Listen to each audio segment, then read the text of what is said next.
بسم اللہ الرحمن الرحیم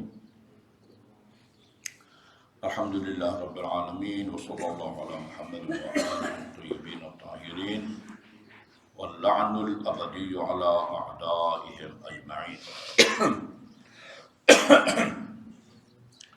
یہ بہار کی جلد نمبر 72 صفحہ نمبر 26 پہ حدیث نمبر 8 ہے۔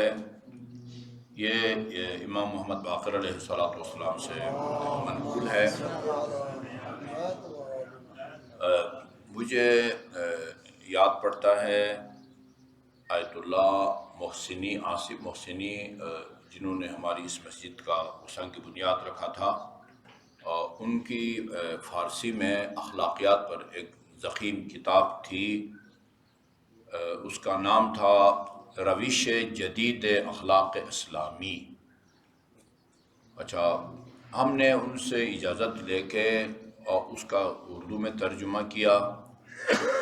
اس کا شروع کا حصہ جو کہ تقریباً آدھے سے تھوڑے سے کم جو ہے نا وہ کتاب پر مشتمل تھی، وہ پیچیدہ اور مشکل بحثیں تھیں۔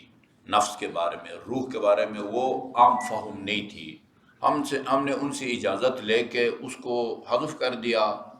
وہ یعنی گویا ایک قسم کا مقدمہ تھا تمہید کا، چونکہ اخلاقیات میں علم اخلاق کا موضوع نفس انسانی ہے، نفس انسانی، تزکیہ نفس کے بارے میں کہ نفس کو کن صفات سے دور ہونے چاہیے، کن صفات سے آراستہ ہونے چاہیے۔ لہذا علم اخلاق کا جو موضوع ہے وہ نفس انسانی ہے، جس طرح طب کا موضوع انسانی بدن ہے، فقہ کا موضوع انسانی اعمال ہے۔ فقہ میں بتایا جاتا ہے آپ کے بدن کے لیے یہ کام جائز ہے، یہ کام مستحب ہے، یہ کام حرام ہے۔ چونکہ اخلاق کا موضوع نفس انسان ہے، لہذا ایک مکمل بحث علمی اور فلسفی انہوں نے نفس کے بارے میں جو ہے نا وہ کی تھی۔ اس کا ہم نے ترجمہ نہیں کیا۔ جو اصل اخلاقیات کے ابواب سے جہاں سے شروع ہوتے ہیں ان کا ہم نے ترجمہ کیا، اور وہی جو فارسی میں نام تھا ہم نے اس کا اردو میں ترجمہ کیا۔ فارسی کتاب کا نام تھا روش جدید اخلاق اسلامی، ترجمہ کا نام رکھا اسلامی اخلاق کا جدید اسلوب۔ یہ کتاب انہوں نے لکھا ہے کہ اس کتاب کے اندر جتنی بھی روایتیں ہیں سب مستند ہیں، یعنی کنفرم کلام معصوم ہے، اور یہ کم از کم پنجاب کی حد تک مدارس میں کتاب اخلاق کے طور پر اس کو نصاب میں شامل کیا گیا ہے، روش جدید اخلاق اسلامی۔ اس کے بالکل شروع میں یہ روایت جو ہے نا وہ انہوں نے دی ہے، یعنی تھوڑے سے الفاظ میں فرق اور تفاوت کے ساتھ۔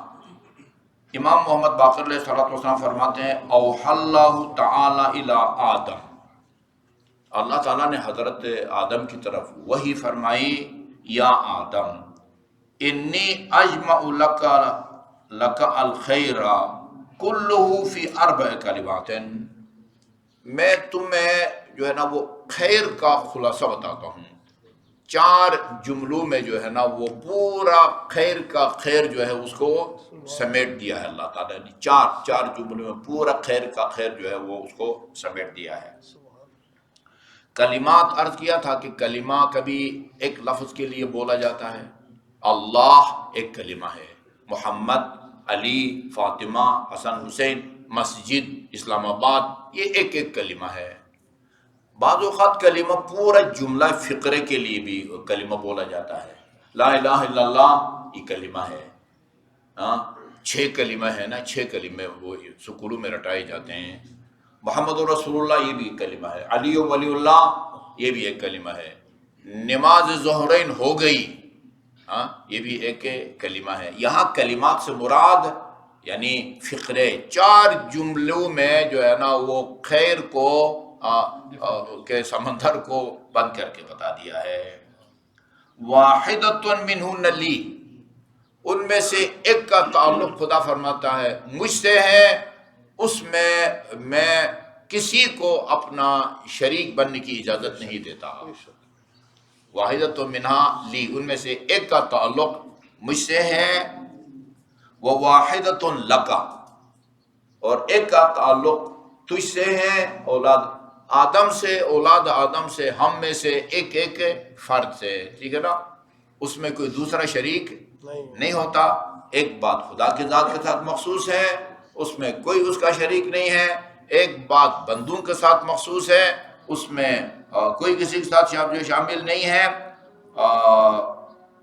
واحدۃ لک وواحدۃ فیما بینی و بینک، ایک کا تعلق جو ہے مجھ سے اور تجھ سے ہے، ایک کا تعلق ہے واسطہ تیرا مجھ سے اور میرا تجھ سے، اور آخری جو ہے وہ وواحدۃ فیما بینک و بین الناس، آخر کا تعلق ہے تم اور باقی جو ہے نا وہ انسانوں کے درمیان۔ پانچویں صورت ہے ہی نہیں، یا صرف خدا کے لیے ہے کچھ کام، یا بندے کے لیے ہے کچھ کام، خدا اور بندے کے درمیان میں ہے کچھ کام، بندہ اور بندے کے درمیان میں ہے۔ اچھا، جو کام صرف خدا کے لیے ہے اس میں کوئی دوسرا جو ہے وہ شریک نہیں ہو سکتا۔ فرمایا اما التی لی، جو میری ذات کے ساتھ مخصوص ہے، فتعبدنی، صرف میری عبادت کر، ولا تشرک بی شیئا، کسی کو عبادت میں میرا شریک قرار نہ دے۔ لا الہ الا اللہ کا مطلب بھی یہی ہے، لا معبود الا اللہ، اللہ کے سوا کوئی معبود نہیں ہے۔ دیکھیں توحید کی بہت ساری قسمیں ہیں، خدا کے سوا کوئی خالق نہیں ہے، خدا کے سوا کوئی رب نہیں ہے، اچھا جی، خدا کے سوا کوئی جو ہے نا رازق نہیں ہے، خالق نہیں ہے۔ لیکن ان توحید کی قسموں میں سے دائرہ اسلام میں آنے کے لیے توحید فی العبادت کو اللہ تعالیٰ نے شرط قرار دیا ہے۔ لا معبود الا اللہ، لا الہ الا اللہ، یہ نہیں فرمایا لا رازق الا اللہ، لا رب الا اللہ، لا خالق الا اللہ، فرمایا لا الہ الا اللہ، یعنی لا معبود الا اللہ، کیونکہ معبود ہونے کا جو لازمہ ہے نا وہ یہ ہے کہ جو معبود ہوتا ہے وہی رب ہوتا ہے، وہی خالق ہوتا ہے، اور وہی رازق ہوتا ہے، وہی مدبر کائنات ہوتا ہے، مدبر کائنات ہوتا ہے۔ اسے فرمایا کہ جو میری ذات کے ساتھ مخصوص ہے، فَتَعْبُدُنِي وَلَا تُشْرِكْ بِي شَيْئًا، قرآن کی بہت ساری آیات میں ہے وَقَضَىٰ رَبُّكَ أَلَّا تَعْبُدُوا إِلَّا إِيَّاهُ، اللہ کا حکم ہے کہ اس کے علاوہ کسی اور کی عبادت مت کرو۔ جی وہ اقبال کا ہے را ما سوی اللہ را مسلمان بندن نیست، صرف اور صرف خدا کے لیے۔ یہ بہت مشکل اور کٹھن مرحلہ ہے، عبادات میں، کار خیر میں غیر خدا کا شائبہ جو ہے نا بالکل نہ ہو، یہ بہت مشکل کام ہے، انتہائی خطرناک آیہ کریمہ ہے یہ جو آپ کو سنانے لگا ہوں۔ وما یؤمن باللہ وما یؤمن اکثرهم باللہ الا وهم مشرکون، خدا پر ایمان لانے والوں کی اکثریت مشرک ہے۔ کیا مطلب ہے؟ بت پرست ہے، وہ گائے کا پوجا کرتی ہے، سورج کا، بت کا، آگ کا نہیں، عبادات میں خدا کے ساتھ غیر خدا کو کسی نہ کسی شکل و صورت میں جو ہے نا وہ یہ انتہائی خطرناک کام ہے اور بہت ضروری ہے۔ جی ہاں، وہ میری عبادت کر، کسی اور کی عبادت نہ کر۔ وَأَمَّا الَّتِي لَكَ، اور جو صرف تیرے لیے ہے کسی اور کے لیے نہیں ہے، فَأُجَازِيكَ بِعَمَلِكَ أَحْوَجَ مَا تَكُونُ إِلَيْهِ، وہ یہ کہ جو نیک کام تو کرتا ہے نا اس کا میں اس وقت تجھے صلہ دوں گا جب تو اس کا بہت زیادہ محتاج ہوگا۔ ہاں، یعنی تو عمل کرتا ہے تو تیرے عمل کا صلہ تجھے ملے گا۔ البتہ بریکٹ میں عرض کر دوں کہ کچھ اعمال ایسے ہوتے ہیں کہ وہ صرف آپ عمل انجام نہیں دیتے، ایک عمل کی بنیاد ڈال جاتے ہیں، یہ مسجد بنا کے چلے جاتے ہیں۔ ایسا نہیں کہ اس کا ثواب صرف آپ کو مسجد بنانے کا ثواب الگ ملے گا قیامت تک جتنے لوگ یہاں نماز پڑھیں گے ان کو جتنا ثواب ملے گا وہ ثواب بھی آپ کو ملتا ہے. یعنی تجھے تیرے اعمال کا میں اس وقت صلہ اور اجر دوں گا کہ جس وقت تجھے اس کی بہت زیادہ ضرورت ہوگی، تو اس کا محتاج ہوگا. دو، وہ جس کا تعلق میرے اور تیرے درمیان میں ہے، اما التی بینی و بینک فعلیک الدعاء وعلی الاجابہ، تیرا کام دعا کرنا ہے اور میرا کام تیری دعا کو قبول کرنا ہے. ادعونی استجب لکم. ہاں، حکم بھی دیا ہے اور وعدہ بھی کیا ہے. حکم بھی دیا ہے اور وعدہ بھی کیا، دعا کرو، یہ حکم ہے. وعدہ کیا ہے؟ استجب لکم، ٹھیک ہے، میں تمہاری دعا کو قبول کروں گا. وَأَمَّا الَّتِي فِي مَا بَيْنَكَ وَبَيْنَ النَّاسِ، اچھا جو معاملہ تم اور لوگوں کے درمیان میں ہے، یہ جو آپ اور لوگوں کے درمیان میں ہے نا، اس کو امیر المومنین علیہ الصلوۃ والسلام نے دونوں جو ہے نا فرزندوں کی وصیت میں شامل کیا ہے. وہ کیا ہے؟ فَتَرْضَى لِلنَّاسِ مَا تَرْضَى لِنَفْسِكَ، لوگوں کے لیے وہ پسند کرو جو اپنے لیے پسند کرتے ہو. اچھا، وصیت میں یہ بھی ہے نا، جو اپنے لیے پسند نہیں کرتے اس کو لوگوں کے لیے پسند نہ کرو. اس حصے کو یہاں بیان نہیں کیا گیا ہے.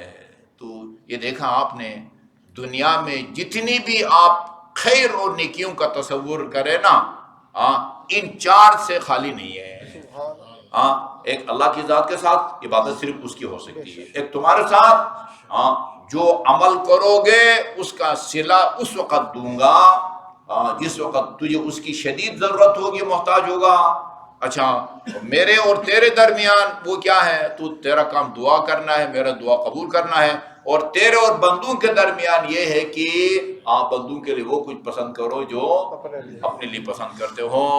اور دوسرا حصہ بھی عرض کر دیں، اور جو لوگوں کے اپنے لیے پسند نہیں کرتے اس کو لوگوں کے لیے پسند نہ کرو. وصلی اللہ علی محمد وآلہ الطیبین الطاہرین. اللہم انا نسألک باسمک العظیم الأعز